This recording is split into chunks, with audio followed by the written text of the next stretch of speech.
मैं बेटी हूँ, बोझ नहीं। यह सब मैं इसलिए कह रही हूँ क्योंकि ऐसा मैं फील करती हूँ।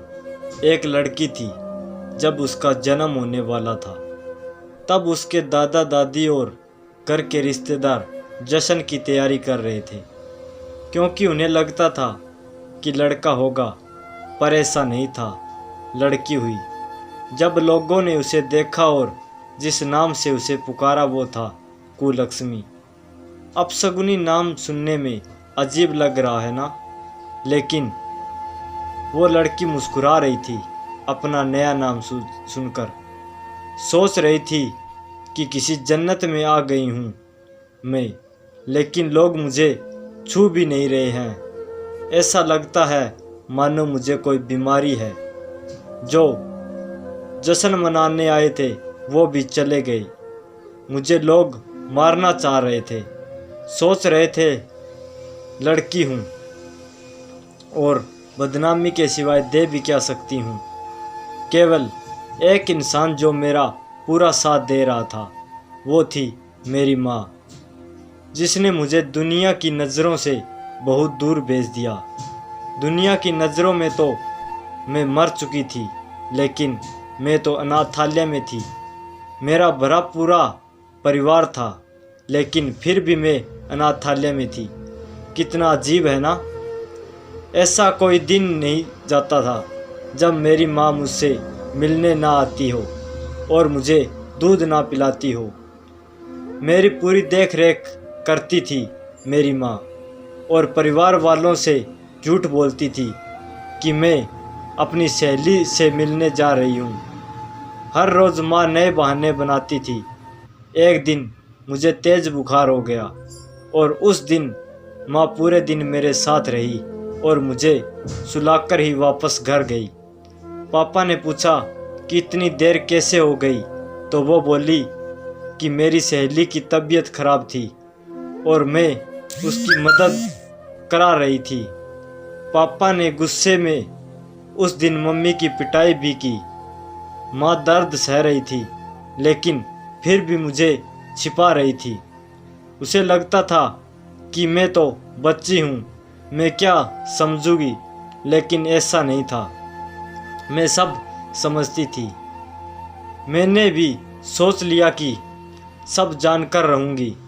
मैं मैडम के पास गई और बहुत रिक्वेस्ट करने पर उन्होंने मुझे सब कुछ बता दिया। यह सब सुनकर मुझे बहुत गुस्सा आया। मैंने तभी सोच लिया कि कुछ अलग करके दिखाना है। कुछ बड़ी हुई तो मैंने बॉक्सिंग क्लब ज्वाइन कर लिया।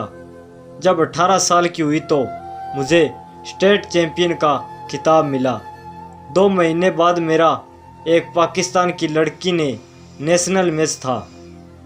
जब मीडिया मेरा इंटरव्यू लेने आई तो मेरी माँ का फ़ोन आया और वो बेचारी बोली कि बेटी, अपने कृपया परिवार की बुराई मत करना। मुझे तो हंसी आ रही थी कि मेरी माँ आज भी अपने परिवार को बचा रही थी। मैंने इंटरव्यू दिया और पूरी जनता ने टीवी पर वो इंटरव्यू सुना। शाम को माँ ने बताया कि टीवी देखते हुए पापा बोल रहे थे कि वाह क्या लड़की है, कितना नाम रोशन कर रही है अपने माता पिता और परिवार का।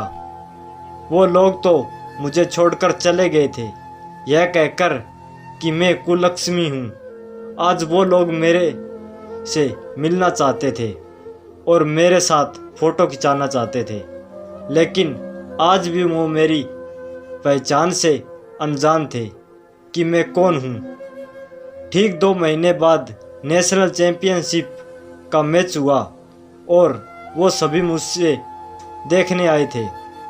बहुत सारे लोग मैच देखने आए थे और सभी लोग बोल रहे थे, लेकिन मेरी नज़रें उस भीड़ में अपने परिवार को तलाश रही थी।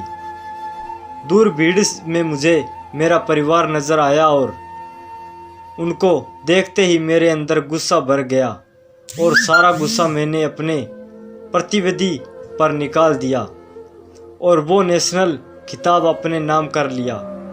फिर क्या, सभी मुझसे इंटरेस्टेड हो गए। लोग मुझसे मेरे परिवार के बारे में पूछने लगे। बहुत मजबूर होकर मैंने बताया कि मैं वो लड़की हूँ जिसे 20 साल पहले मार दिया गया था, जिसे सबसे पहला नाम कुलक्ष्मी दिया गया था। मेरे पूरे परिवार की आंखें नम हो चुकी थी। तभी दूर भीड़ में से भागकर कोई मेरे पास आया और मुझे बेटी कहकर पुकारा। ये सब मानो मेरे लिए कोई सपने जैसा था। जो बचपन का प्यार मैंने खो दिया था वो अचानक ही मुझे मिल गया और उसने मुझे गले लगाकर सभी से कहा, यह मेरी बेटी है जिसने मुझे पिता बनने का हक दिलाया। सभी लोग मेरे से माफ़ी मांग रहे थे।